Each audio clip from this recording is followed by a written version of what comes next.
We have a beautiful little dock right up here with an old shack, probably a bait and tackle shack, and it's sitting right here in the harbor.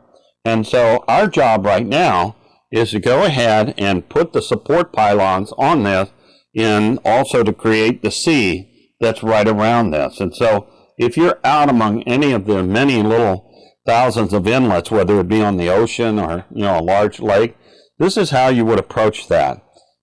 We're going to take a 1-inch brush right here, and we're going, much like it's the land, we're going to pull down this reflection. Because you see, that is also reflecting in the water.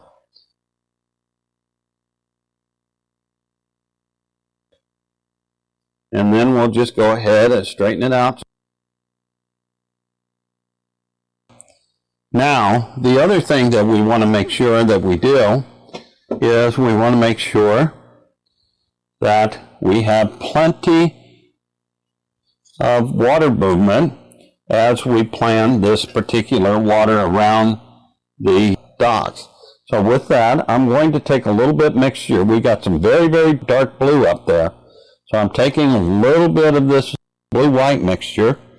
I'm not too worried about this over here, and I'm going to use what's called a Z-stroke. See that? That's just a lazy little pattern. Just want to set this in. Before I go into here, I want to make sure this is all done, and then I'll go over here and continue it. And there's an old saying, make the line, break it again. And so now we quickly have the water right around our hut. Just grab a little more color if you need it. Now it's also going to be in here, but I like to do this last because it's a very dirty color. And I don't want to go and mix that out with the nicer color that we have. But when I'm done, I want everything to look like it's all one water body. So there we have the water that is moving, and it's moving in both the non-shadowed and the shadowed area.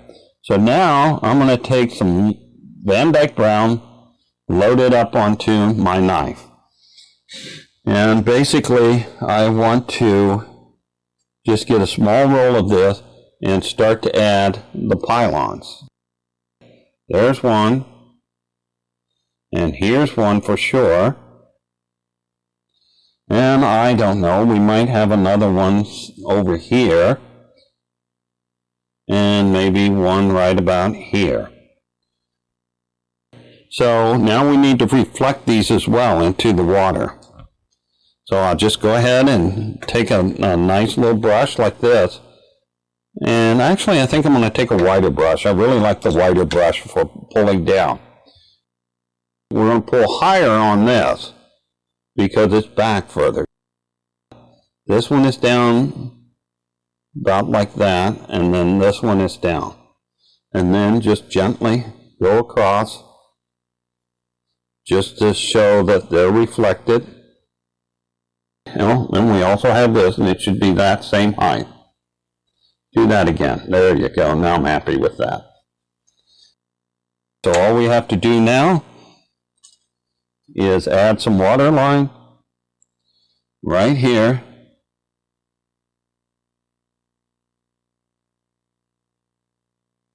Just take it right on a little bit of that white, right on the bottom of your knife, and you can go ahead. We have some right in here, quite a bit.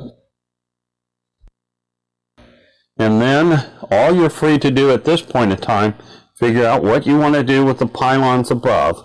You can always take some additional color and just go ahead and work it into the rest of your water. You can use a knife, you can use a brush, you can use a knife and a brush, wherever you'd like. Now with this, all I'd like to do is just basically touch it, and there we go. And that's as easy as it is to do all kinds of little pylons, wharfs, and building, docks, you name it, right along the sea coast and the lake coast. Well, that concludes our lesson today. I hope you have enjoyed this as much as I have. So until then, keep painting, and we'll see you next lesson.